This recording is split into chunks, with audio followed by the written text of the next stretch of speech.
SI గారు SI గారు కౌశిక్ రెడ్డి మాట్లాడుతున్నా. బాగున్నారా? ఏమైంది ఎస్ఐ గారు? విక్రమ్ మీద ఇబ్బంది పెడుతున్నారంట. విక్రమ్ ఇబ్బంది కాదమ్మా, అదే మినిస్టర్ గారు వచ్చినప్పుడు కొంచెం డిస్టర్బెన్స్ చేసిండు. దాని గురించి రమ్మని చెప్తే అదే పోతున్నాడు. కానీ ఎస్ఐ గారు నేనైతే వెరీ సీరియస్ చెప్తున్నాను. ఒక్కరిసే మాత్రం విక్రమ్ ఇబ్బంది పెట్టి సినిమా చేస్తే మాత్రం నేను మాత్రం చుక్కలు చూపిస్తాను పిల్లలంతా. 20% ఏమైనా టీఆర్ఎస్ మీరు పని చేయండి. టీఆర్ఎస్ కనుగోలు కట్టుకొని పని చేయకండి. ఈ గవర్నమెంట్ శాశ్వతం కాదు కదా ఎస్ఐ గారు. కౌశిక్ ఒక్కసారి కౌశిక్ చెప్పండి. నేను ఆల్రెడీ ఆయనతో ఏది విక్రమ్ మాట్లాడినా తిరుపతి మాట్లాడినా పంపించండి. నేను చూసి నేను పంపించాలి. దేనికి పంపించాలి? ఏమైంది? దేనికి పంపించాలి? ఎందుకు పంపించాలి?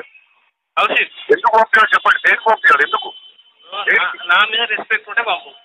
దేనికి నీ మీద రెస్పెక్ట్ నాకు ఎందుకు ఉంటుంది భయ్?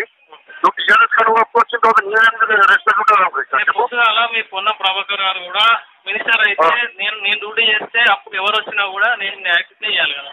నువ్వు చెయ్యి, ఈ డ్యూటీ నువ్వు చెయ్యి. టీఆర్ఎస్ కనుక కూడా పంపించి బెదిరియడం మాత్రం ఎవరు పంపించినా ఎవరు బెదిరిస్తున్నా నేను? మీరు విక్రమ్ ని బెదిరియడం రమ్మని చెప్పాను నేను. దేనికి రావాలి నాకు చెప్పు. దేనికి రావాలో నాకు చెప్పు. చెప్పు. మినిస్టర్ గారు వచ్చినప్పుడు చేసిండు. ఏం న్యూసెన్స్ చేసిండు? ఏం న్యూసెన్స్ చేసిండు మరి న్యూసెన్స్ ఎందుకు అడుగు ఒకసారి.